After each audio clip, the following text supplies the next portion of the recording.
اسلام آباد کی عیاشیاں ختم نہیں ہوتی ہے، اس مظلوم سرزمین کے مظلوم لوگوں کے ساتھ یہ زیادتی کیوں ہو رہی ہے؟ اس لیے مرکز کی اس ناروا سلوک، استحصالی انداز اور بلوچستان کو غلط ٹریٹ کرنے کی خاطر میں مرکز کے خلاف اپنا احتجاج ریکارڈ کر کے واک آؤٹ کر رہا ہوں۔ Thank you.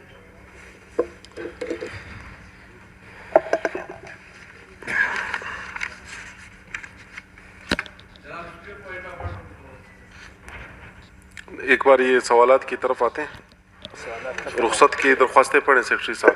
منسلک کر کے اسلام آباد بھیج دیا۔ 300 ارب ہم نے نہیں بھیجی، ہم نے صرف 52 ارب کا نقصانات۔ مرکز سے ہمیں مایوسی ہوئی۔ وزیر اعظم نے 2 دفعہ 3 دفعہ یہاں آئے ہماری کیبنٹ میں، نصیر آباد میں، قلعہ سیف اللہ میں، 10 ارب کا اعلان کیا۔ جناب اسپیکر صاحب، آج تک ہمیں ایک ٹیڑھی پیسہ بھی نہیں دیا گیا۔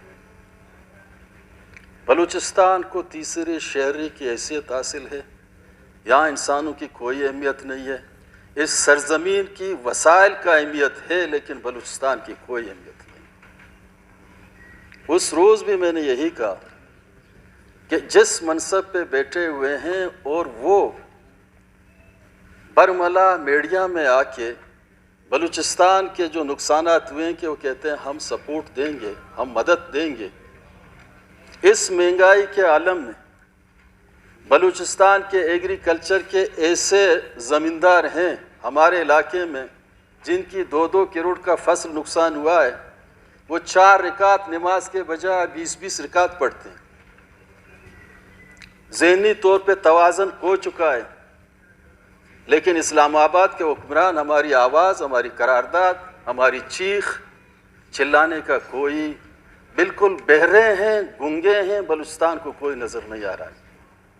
ہم آگے کدھر جا سکتے ہیں؟ اس مہنگائی میں جب فصل نہیں ہوگی، ایگریکلچر کو سپورٹ نہیں ملے گی، ایران سے ٹماٹر آئیں گے، ایران سے پیاز آئے گا، تو یہاں کے زمیندار کیا کرے جناب اسپیکر صاحب؟ میں سمجھتا ہوں اس مہنگائی، اس انارکی کے ماحول میں بلوچستان کے ساتھ یہ زیادتیاں نہیں ہونی چاہیے۔ بلوچستان کے زمیندار جب روڈوں پہ نکلیں گے بہت تکلیف ہوگی انہیں، نہ یہ اپنے بچوں کو پڑھا سکتے ہیں، نہ اپنا علاج کر سکتے ہیں۔ آج ہمارا ہمسائے ملک ایران سارے ایگریکلچر کے جتنے بھی زمیندار ہیں ان کا اگر نہ کریں، انارکی ہوگی، لوگ احتجاج کریں گے۔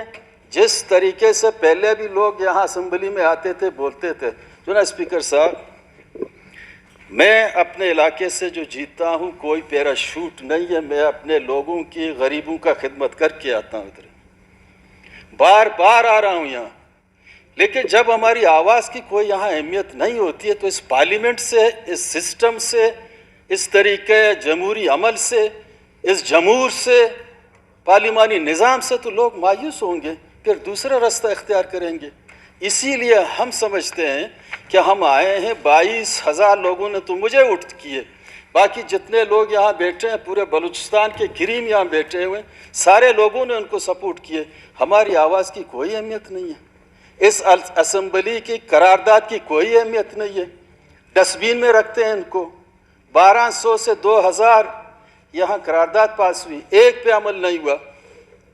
ایک دوسری بات کی میں تصحیح کرنا چاہتا ہوں، پچھلی دفعہ میں نے جو فگر بتایا تھا 200 ملین کا، جناب اسپیکر صاحب صحافی بھی بیٹھے ہوئے ہیں، اسلام آباد بھی والے سنیں، یہ 2000 ملین ہے، جس میں چائنا، برطانیہ، France, world bank, Asia development bank, آپ کے سعودی عرب امارات، دنیا کے یورپی یونین، دنیا کے بہت سے ملکوں نے یہاں پیسے دیے، انہوں نے چندہ کیا، اور بلوچستان کی نصیر آباد ڈویژن کو جھیل کے طور پہ دکھایا گیا ورلڈ لیول پہ۔